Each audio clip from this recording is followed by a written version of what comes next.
Hey, welcome to your Red Hot Phil Steele Plus tour with selections for Saturday, November the 1st. Up for you today, I've got 5 of your Red Hot selections, 11 and 6 the last 3 weeks for these plays. And remember, 2 plays away from being 13 and 4. How about the quick hitters? 5 and 1 again last week. Now 22 and 8 over the last 5 weeks. You got to love that. Did lose the NFL play last week, but the FCS tour, Chris did it again, 4 and 1. So a combination last week, 7 and 3, 12 and 4, 12 and 5 for the 17 selections put up here on the tour. I hope you're enjoying these free plays each and every week. Well, we have to get a Navy game up here, right? We've had Navy lead off the tour for quite a few weeks, and they've all been successful. In fact, this week, we have put, and you're probably wondering right now, is we going with North Texas, or are we going with the total in this? Well, I'll say this. The totals plays, I went back and looked. We've only put 4 totals plays up here on the tour so far. We're 4-0 on them. So let's go with the totals play in this matchup. We're going to go with over 65.5 in the North Texas and Navy game. So let's break it down as to the reasoning behind this play.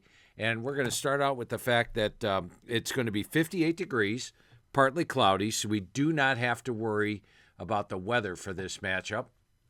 Now, if you take a look at Navy, I have showed you in the past about their poor pass defense. Let me open up this file a little bit here. Let's see, we got that, and bring it up, bring it over. Here we go. All right, so we'd look at the pass defense. We'll go to the pass defense ratings once again.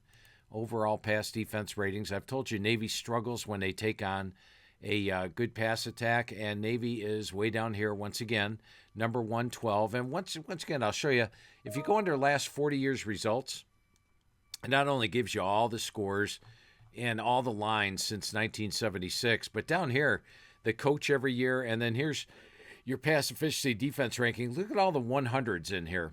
So they're generally in the 100s each and every year. And why is that? Because they play an option offense, so they don't get to work against a quality pass offense in practice. Now, look who they played this year. They played VMI, and FCS team. They played UAB, we'll skip UAB for a minute. They played Tulsa, which had a quarterback making his first start. They played Rice, an option team, Air Force, an option team. So against those 4 teams, not bad. If you look over here at the numbers. But look at the red numbers. They've played a passing team in UAB, gave up 321, played a passing team in Temple, gave up 345, and played a passing team in FAU and gave up 381. This week, they take on Drew Mestamaker, who's number 2 in the FBS in passing offense. So this is the toughest pass offense they're going to face. I got to feel Navy's going to give up some points or get yards passing and points in this one. Now, the other thing I want to point out is North Texas. Navy needs to run the ball. And you know I love red-green games. When you could take green over here and match it up against the red. And, if I could for the magazine, I'd like to have red and green in there, but it just doesn't show up as well. So everything's in black in the magazine. But on Phil Steele Plus, it highlights red and green.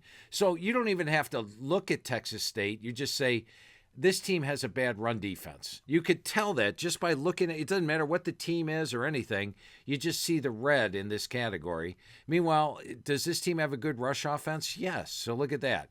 So you have a green here. Navy's going to be able to run the ball against this rush defense, which in conference play has given up 253 yards per game, 5.5 yards per carry. So you got to think Navy's going to be able to run the football. Now, when they played Army earlier in option offense, they gave up 387 yards and 488, and the score was 45-38. Now, you may say, Phil, that game was overtime. You're correct, but in overtime, the score was 38-38, which was 76 points when they went to overtime. Just click on the box score. Tells you a complete box score of the game. It gives you the play-by-play. I go through the play-by-play of every single game. I watch them on the TV and then go through the play-by-play of every game. I like to thank collegepressbox.com for letting us put up these box scores here. Love collegepressbox.com. If you want to get more access, more stats, make sure you check that out, collegepressbox.com. But let's get back to here, and let's take a look at Army real quick. Now, one way you can tell whether a team's an over or an under team is by looking at this numbers out here. This is how teams do against opponents' average. Army's offense averages 49 yards per game below what opponents normally allow, and their defense holds opponents to 70 yards per game below average. So they are an under team. And yet against North Texas, they put up 38-38 in regulation, 76. You had 83 points in the game. Now let's take a look at Navy. And over here for Navy, their offense is plus 58, but the defense is nowhere near what Army is. They're only plus 2, number 76 in the country. So Navy's an over team, Army's an under team. Tulane is pretty much a team that gives up, or they're not playing Tulane, excuse me. They are playing North Texas. I'm going to say those stats don't rack up. North Texas is a team that's an over team. Look at all these yards. They average 60, 71 points per game and don't match up well against the run offense. So you got all that stuff going for you. And one thing other to take a look at here is if you take a look at North Texas, they allow 142, or they gain 142 above what opponents allow. Navy allows 374, so that means 516 yards they should gain. Meanwhile, they give up 334 yards above what opponents allow, or average, and that would be over 500. So both teams should get over 500 yards in this game. We're going over 65.5 in the North Texas and Navy game. All right, here's a series history play, and it's Michigan State at Minnesota. And Michigan State cost us again last week. You know, this damn Michigan State team. We had a quick hitter on Michigan last week. And let me click over to Michigan State for a second. There we go. And when they're playing Minnesota on the right, put Minnesota over here. I don't know if you're following along, but the one quick hitter loss last week, we had Michigan. Let's click on that. And at the end of the game, Michigan up 31-13. We're covering. Backup quarterback comes in for Michigan State, throws a 21-yard TD pass with 7 seconds left on the clock. And guess what? Michigan State gets the backdoor cover. They are the absolute kings of the backdoor cover this year. Go back to Indiana, the game before that. We had Indiana as a selection here on the tour. And with 33 seconds left in the game, Michigan State opts to kick a field goal. They were plus 25.5 and only lost by 25. Backdoor cover. And then you take a look at the USC game, and we'll go over here. USC, once again, USC winning. We had them as a quick hitter here on the tour, very nice. And guess what? Backup quarterback, they actually drive down the field and to get they don't drive down the field. They get a 75-yard touchdown pass with 2:39 left on the clock to get the backdoor cover against USC. So the king of the backdoor covers is Michigan State. That means a lot of their offense actually comes late in the game when the game's out of reach. Now here, the spread's only 3. So it's not really going to be backdoor potential at 3 points. So I like that. Now, Minnesota at home, what I want to point out, they're a different team at home and away. Here at home, they're plus 128 yards per game, and on the road, minus 153. Hell, just 2 weeks ago, they dominated Nebraska at home, had an 18-13 first down edge, beat them 24-6. Look at this, they had 9 sacks against Nebraska. So Minnesota plays a lot better at home. And Michigan State, minus 15 yards per game at home, but minus 101 on the road, and that includes those backdoor scores. They scored late against USC, Nebraska, and Indiana.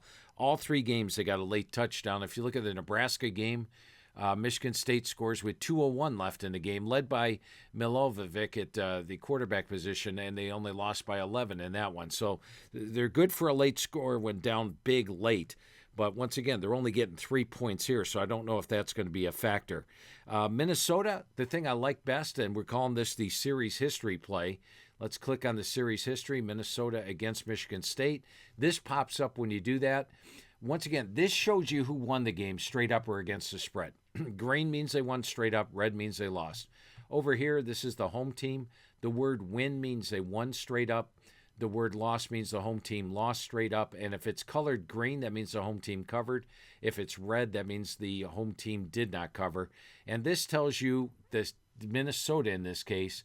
And I'll show you what about Michigan State. When you click on Michigan State and look at Minnesota, theirs is all red because it refers to Michigan State.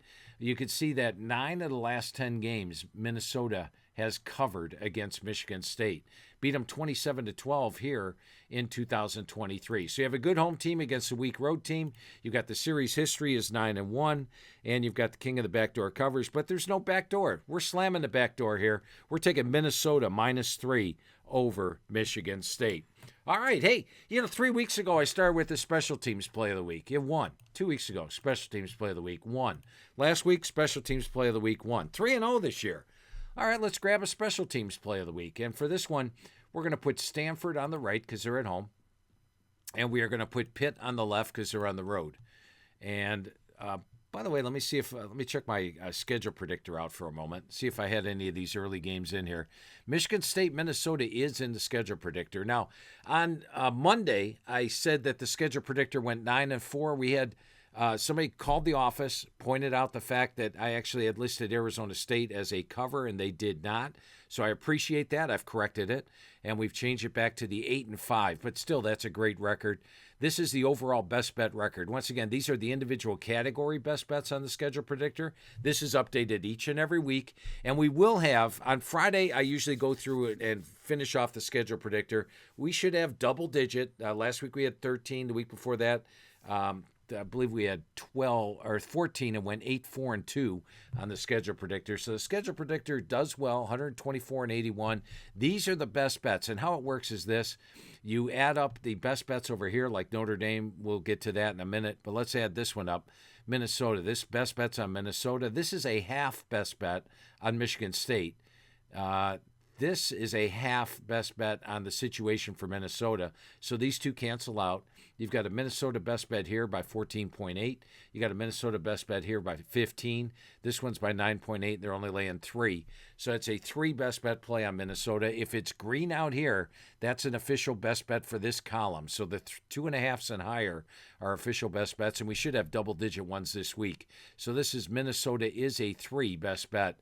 And on this one. And by the way, the schedule predictor in that North Texas Navy game does have a side here. Use your schedule predictor as well. All right, let's take a look at this one, though. I called this the special teams game of the week, and I don't have this one on the schedule predictor. But let's go to the special teams. Go back to your menu. This is your menu for Phil Steele Plus. It's got all this stuff you can tap into. But let's go to special teams. And when we go to special teams, we see Pitt is number 2 in special teams. Stanford, way down here, number 97. So that's a nice sneaky advantage because when you look at the AGG actually does not account for special teams unless it results in points or field position points, if you know what I mean. But the yards are not reflected. So getting that on top of the AGG is a big plus. I don't know if I had Pitt in this schedule predictor or not. Pitt against Stanford. Nope, it's not in this one. So let's go back here and see what else I've got on the game, because I'm not just going to give you one slant on a game. Now, first of all, if we take a look at Pitt, you go to the individual stats, and you will see that they began the year with Eli Holstein as a starter. Now, right here, they surprisingly started Mason Heinchel at the quarterback spot. They won and covered against Boston College, won and covered against Florida State, won and covered against Syracuse, won and covered against NC State. So a perfect 4-0 straight up, 4-0 ATS. And if you go here, you want to know whether teams won or not, you can go to college ATS logs. Just click right here, and you got the logs for every game. We could go look up Pitt. And this is Phil Steele Plus is tremendous. Got all this stuff going for it. You see here, now, the logs don't look like they're updated for last week. I'm not sure why that is. We'll have to get Todd to update the logs. By the time you see this, let me hit refresh. Nope. But they are actually 4-0 straight up and ATS. This will be updated by the time you see this. If you go and you're a Phil Steele Plus member, right now they're updated. Todd will have those updated for you then. But let's go back one and click back over here. So you've got, with Heinchel at quarterback, we're 4-0. And we're actually 2 blown leads away from being an 8-0 team this year. You go back to West Virginia. Pitt led this thing 24-14 in the fourth quarter with 5 minutes to go. Could easily have won. And then the Louisville game, they led that thing 17-0 and 17-10, 27-17 at the half they led. And by the way, down here, here's your halftime scores and yards on every single game. I actually jot these down while I'm watching all the games each day. Each Saturday, I watch each and every game and jot all the halftimes down. As you see, 27-17. Also, you can, if I miss one, I go to collegepressbox.com. They got me covered on that. All right, so you've got that going for you. You've got the fact that Pitt gets pressure on a quarterback. I like this out here. And once again, you see the red jumps out, the 9.7%. Stanford gives up sacks. Pitt's an aggressive defense. Now, they didn't have any sacks last week against NC State, but they're a sack-heavy team. If you look under Narduzzi, they had 41 sacks here. They had 48 sacks here. They had 54 sacks here. So I think we're going to be able to get after the quarterback in this one. Also, if you take a look at Pitt, another thing you can use is this last 10 years straight up in ATS records. How do they do as an away favorite? 15-4 since 2015 as an away favorite. And this year, they are 1-1 in that role, so 16-5 as an away favorite. And going back to this for a minute, we've got some of this in the magazine, but look at all this other stuff. How do you do as a favorite by 20 or more, double digit, single digit, underdog in all categories? How about just in conference play, home favorite, home dog, away favorite? How about conference favorite? How about conference dog? How about versus ranked teams? How about versus top 10 teams? You have all this last 10 years at your fingertips, every single team with Phil Steele Plus. So, on the final factor here, we're going to look at the conference AG, or the conference wide yards per game. Pitt is plus 85 yards per game in conference play. Stanford's minus 137 in conference play. So add it all up. Your special teams play of the week is Pitt minus 14.5. Now, last week I gave you a super special on the tour, and I'm going to give you the special again. First of all, how's the Inside the Press Box doing? Well, I'm going to say this. Last week, my Inside the Press Box best bets did not do well. Had a losing week. So overall, the computer only went 2-2. I had a losing week. So overall, Press Box had a losing week last week. Very disappointing. I like to tell you about all the winners on the line all the time. The tour won. The schedule predictor won. But my Press Box newsletter had a losing week last week. And for you Press Box members, I greatly value you guys being subscribers to Pressbox. I put a lot of work into that. I'm looking to really have a tremendous November for you guys, and I don't like losing weeks. We're going to bounce back and bounce back big this week, but let's look at some records. I led after September. Now, naturally, the computer's passed me by. The computer always heats up this time of year. The best bets finished 17-7, 19-11. This year, even with the 2-2 week last week for the computer, 11-5 in the month of October. And the computer's 3-year fall record, 46-23, 67%. And oh, by the way, the NFL best bets, you guys are probably getting bored with this, 2-1 again last week. It's every single week they go 2-1. Now, do I wish for a 3-0? Yeah, but I'm going to take 2-1 every single week. Can you imagine every Sunday night you're counting your winners? That's phenomenal for the NFL best bets. Now, last week I gave you 54% off. This week, I'm only giving you 50% off. And I think next week I might cut it down to maybe 30%, maybe 35%. But right now, this week, you can get 50% off the current prices. College Press Box is $109. You can get it for $54.50.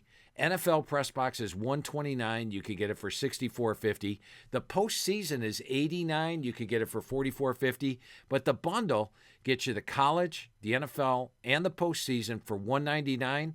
Right now, it's just $99.50. And the beautiful thing about it, not only do you get Press Box, College Press Box for 6 weeks, NFL all the way through the Super Bowl, but you get all the bowl games as well for $99, and you get access to Phil Steele Plus all the way through the Super Bowl, all of November, all of December, all of January into February. You get Phil Steele Plus, a $99 value. So all you have to do is type in the code word computer6. That's computer6. And you get 50% off the current prices. Now, you won't see this special. Might see this special next week, but it's going to be, hey, take 30% off the prices. This would be the week to jump on board. Make sure you check that out.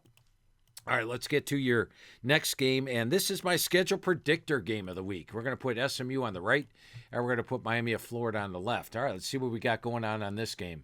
All right, put SMU on the right there, and we are going to put Miami on the left. Now, if you look at last week's results, Miami dominated Stanford, right, 42-7, and SMU actually lost to Wake Forest. But here's what I'm going to point out about this game. Now, first of all, if we take a look at the schedule predictor, click that up on the screen, we're going to see that the conference AGG, let's go to that column. The conference AGG has SMU only a 2.8 dog. So once again, for that, you just come over here. The AGG I love because it doesn't matter what the team is. It has no starting basis, nothing based on the team. If Ohio State put up these type of numbers, these exact numbers against these exact teams, Ohio State's AGG would be 102.7. It doesn't matter who the team is. So this has no starting basis for SMU or no starting basis for Miami. In conference play, Miami is 116. SMU is 109. Add in the home field edge for SMU, and you get a 2.8 on that one.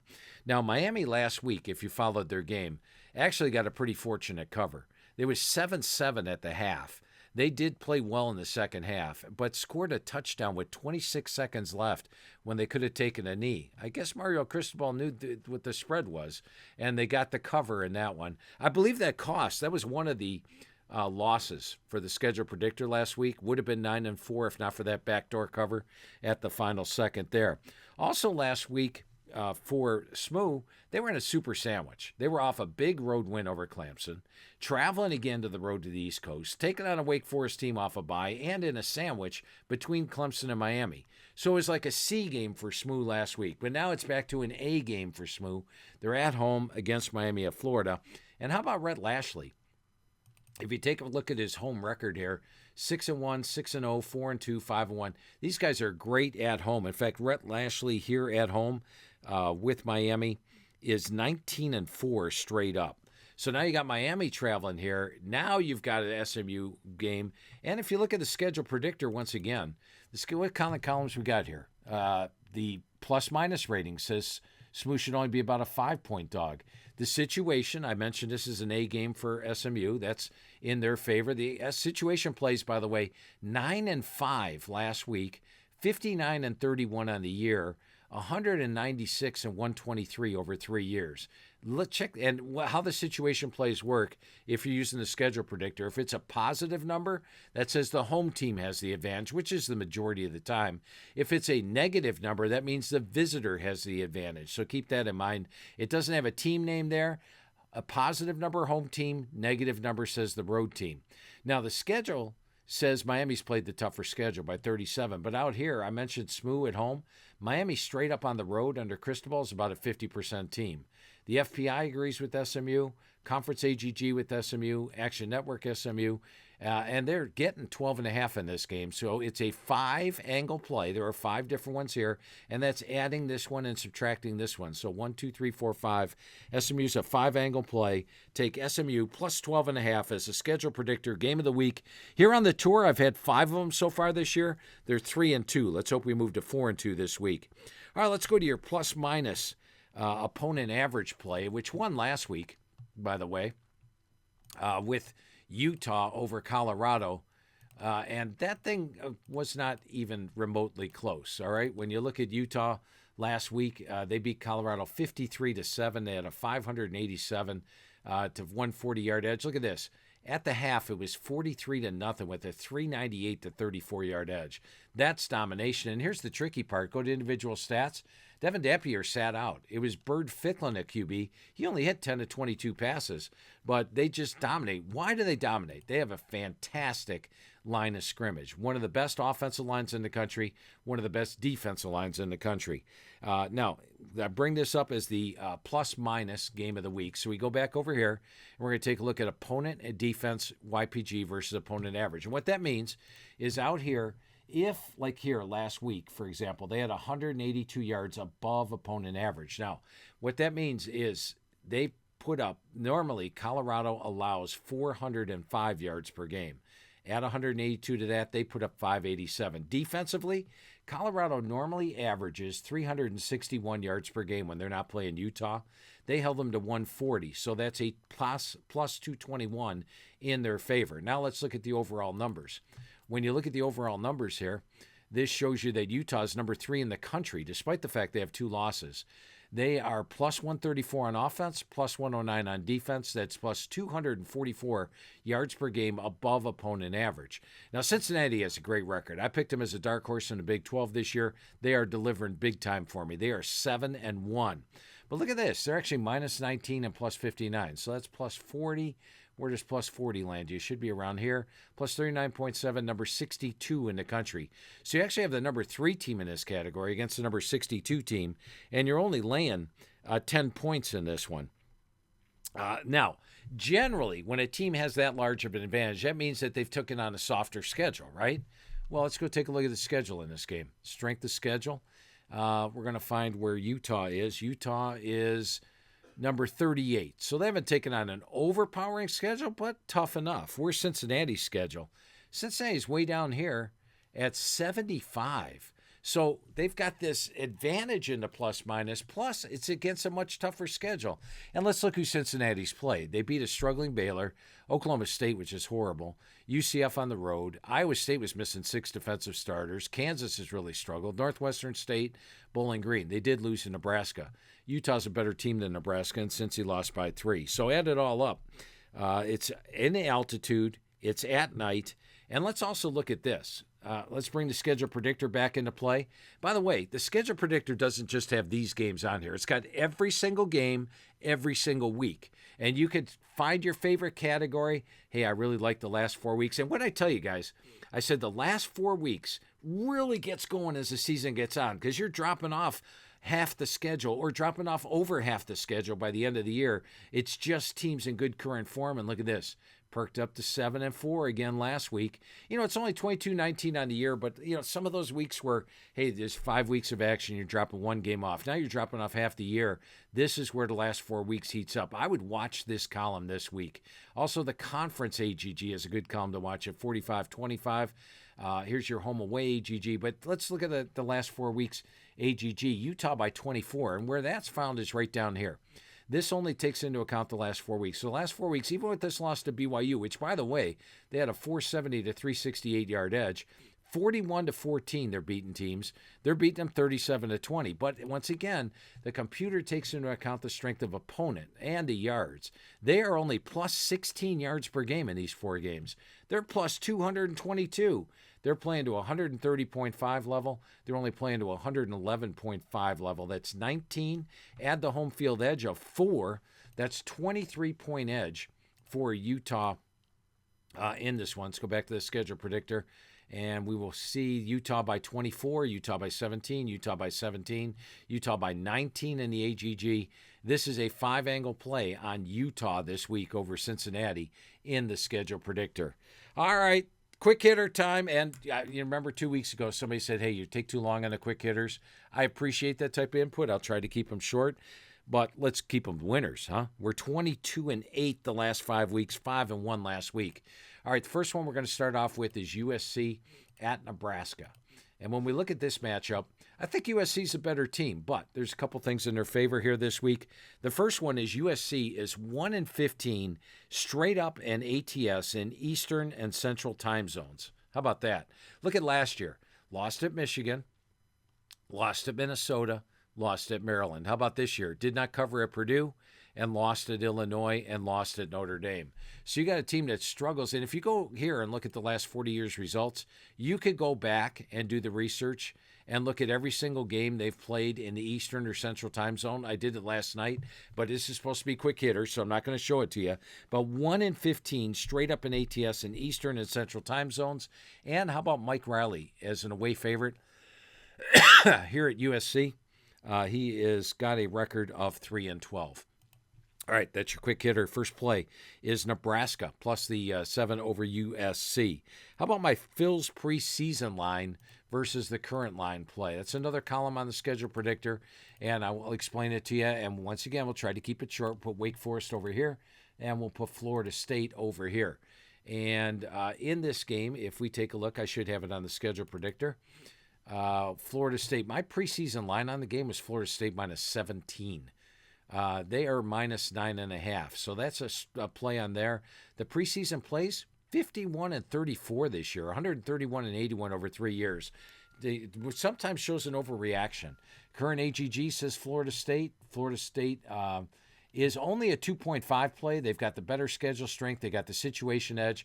This one for Wake Forest out here takes away one of these. That's why it's a 2.5 play here. But it is an official play. Take Florida State and they are minus. Let's see what the heck the line is on that game. Once again, it's quick hitter. I'm going to have to be fast here. Let's find the Florida State line. Most recent line. Florida State is minus 9.5 in that game against Wake Forest. All right, how about the computer wanted to use game? And once again, I'll give you a sample of what Pressbox. Now, last year, these games were golden. I think they went something like 7-2 on a year. This year, they're around 500. But I can't let the computer put out 5-6 plays a week. The computer told me to use this as a play this week. I wouldn't let it. And let's see how it does. I think it'll do well. Here's what you get in that Pressbox write-up. You get this stuff here, which is basically the schedule predictor, and this is your last 14 weeks. It's available on Phil Steele Plus. Get my complete write-up on the game. I agree with the computer. I've got it 34/7. Computer says that Michigan has a 249-64 rush edge, 224-172 pass edge, 473-236 total yards, 34-6 is the score here, and they're the more experienced team. And if we put Michigan over here, one thing I want to point out to you about Michigan, they're much better at home than on the road. At Oklahoma, they lost. If you look at their road games, they are minus 49 yards per game. At home, plus 256 yards per game. So the computer wanted to use this as a best bet. I wouldn't let it. You know how hot the computer is. And, the amazing thing about those yardage forecasts, the one thing I want you to do is look at my offense and defense write-ups. I always check what the computer forecasts for the yardage or the points for the previous year. You'd be amazed how many times that it's remarkable for the year. It does it that way on the daily basis. If you took this schedule, or if you took the press box each and every week, like this game here, and you circled every time the rush yards were within 15 yards and the pass yards were within 20 and the score was within 3 points, you'd have circles all over your press box thing. This computer knows what it's talking about. That's your preview of the game right there. And check the final box score of the game. Let's see how close that is at the end of it. But this is quick hitters, so we're going with Michigan minus 21 over Purdue. All right, how about a technical play? And we're going to put Indiana is traveling to face Maryland. Now, I love Frank Signetti. Not Frank. It's Kurt Signetti. His dad was a coach. I keep mentioning that.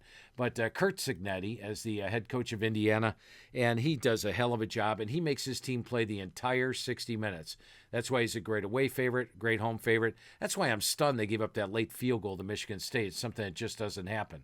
But I mentioned this is a technical play, and here's your technical play here. Let's find Maryland. We're going to put them there. How does Maryland do off a bye under Mike Loxley? Do we have bye here? You'd have to look in your magazine for that. But the thing is, this year he had a bye prior to Northwestern, or last year, a bye prior to Northwestern lost, bye prior to Oregon lost. This year, bye prior to Washington lost. 0-10 straight up off a bye, 2-8 ATS. I could show you all the angles. Once again, the bye is not in the last 10 years things. It is in the magazine angles. Other ones to point out. Indiana, 9-3 is an away favorite. You know where to look for that. 21-9 versus conference. Versus a team that's 14-21-1 versus conference. And then, so you've got that going. And then how about this? The home away AGG. We're going to click on that real quick. Go back to the schedule predictor. I believe I brought this one up. The home away AGG is Indiana by 29.3. So this is one where you look across the board and none of these really stand out. There's only two best bets on Indiana, the technical play here and this one, the home away AGG, which calls them by 29.3. But so it doesn't make it in this category, but it does make it here on the tour as a quick hitter. These things have been gold. 22-8 last 5 weeks. We're going with Indiana minus 21.5 over Maryland. All right, how about conference dominance? And this one's you're going to scratch your head for a minute, but I used it a couple weeks ago in the same category, and I'm putting Notre Dame up there. Phil, Notre Dame's not in a conference. I know. But how do they do against the ACC? It's phenomenal. Their record against the ACC is 18-4. Now, 2 weeks ago, we used it on the tour. We used them against NC State. Look at this, 36-7, a win. Yeah, they're laying a lot of points on the board, but you got a red-green game here. And the fact that, look at Boston College's rush defense. Look at it in conference play, which Notre Dame is technically a ACC team. They play an ACC schedule in a lot of respects. They're giving up 209, 5.5. The last 4 weeks, they're giving up 5.7 yards per carry. That makes this a red-green game because Notre Dame will run the ball down their throat. And look at this. They started the year. Remember in the announcers were talking about in the Miami of Florida game, where's Jeremiah Love? Where's Jadarian Price? Those two guys got off to a slow start at the beginning of the year against Miami. Look at how they're percolating now. Love, 228, 86, 103. They are really running the football. They have a great 1-2 punch at running back that's going to take advantage of this weak run defense. BC's going to have to throw the ball. Why? They can't run the ball.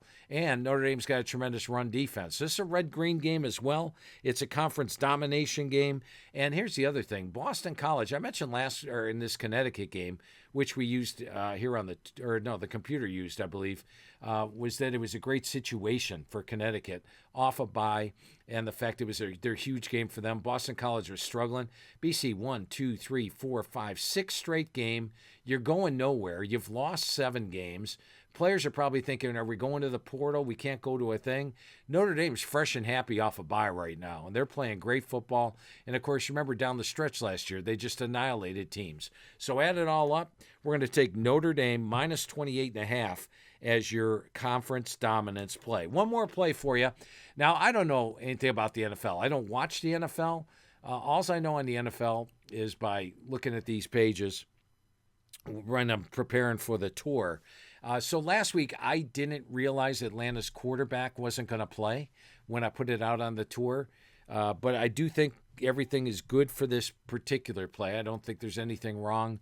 Oops, we're going to put Minnesota on the left, and we're going to put Detroit on the right. So let's go ahead and get to the NFL team pages and show you a little bit what the things got for the NFL.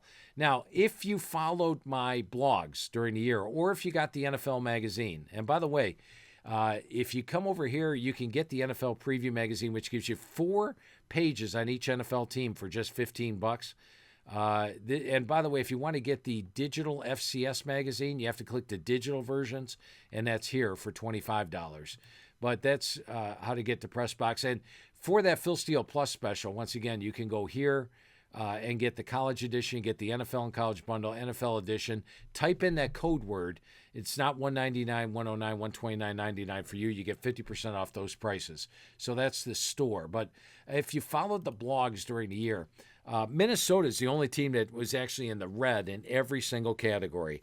They had plus 12 in turnovers, 7 net close wins, minus 9.9 YPG, minus 4 in the stock market. YPP, they were in the negative, both offense and defense, slipping and sliding. Every single article, they made it. So last year, this was a tremendous team. They won a lot of close games. And now this year, look at this. They are 3-4, coming off a 37-10 beatdown last week. But here's what other things I like going in your favor here. First of all, let's take a look at the series. And if you go look at the series here, once again, just like the college, you can do that. Just click on Detroit against Minnesota. Here we go. Look at this. Detroit has covered 1, 2, 3, 4, 5, 6, 7, 8. Now, they've actually covered 9 in a row. You might say, no, they've only covered 8 in a row, but this was the first game of 2020. This was the second game of 2020. And how do I know that? You can go get the same logs that you get on the colleges. Oops, wrong one. By the way, you've got this going on for you, which tells you a team straight up ATS records, every single category for the last 10 years. That's available in the NFL. Get Phil Steele Plus, would you? But anyway, let's go to the last 20 years logs. And if we come down here and look at that, I believe the season was 2020, you see that the second game against Minnesota is the one that they covered. The first game against Minnesota was the one they did not cover. So 9-0 straight up or against the spread versus Minnesota the last 9 games. But there's more. If we take a look here, Detroit, AGG. Let's go look at the AGGs. And once again, we're going to click on the menu here for Phil Steele Plus. Go to NFL information. Click on the average game grade.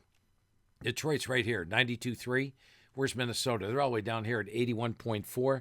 That would make Detroit should be favored in this game by 13.9. How about the last 4 weeks? Detroit, 91.3. Minnesota, 77.5. And yes, this gives you good current form as well, just like the colleges. Right there's 91.3. There's the 77.5. That's about a 14-point difference plus a 3-point home edge. That's a 17-point difference. Remember, Detroit's only laying, I think, 7.5 in this one. Hey, Todd, let me know what the line is on Detroit. The YPG versus opponent average we're going to take a look at. Let's click over here. And well, let's take a look. I showed you this before in the colleges. We got it here. Detroit's number 5. They are 32 yards above opponent's average, 28 below. Minnesota's way down here, minus 42, minus 1. What is it? 8.5. Detroit is 8.5 in this game. So the YPG has got the 5 against the 27 team. And finally, how about the home and away? And if you look at Minnesota on the road this year, their AGG is 77. Detroit at home is 96. And Detroit is plus 109 yards per game at home. Minnesota's minus 58 yards per game on the road. So that's in their favor also. So your NFL play this week, we're going to go with Detroit minus 8.5 over Minnesota. Well, there you go for the tour. Let's hope we are as hot as we were last week. By the way, the FCS, as mentioned, went 4-1. The quick hitters went 5-1. The selections 3-2. So amazing last week. Don't miss out on that special. Computer 6 is your code. And thanks for taking the Phil Steele Plus tour with me today.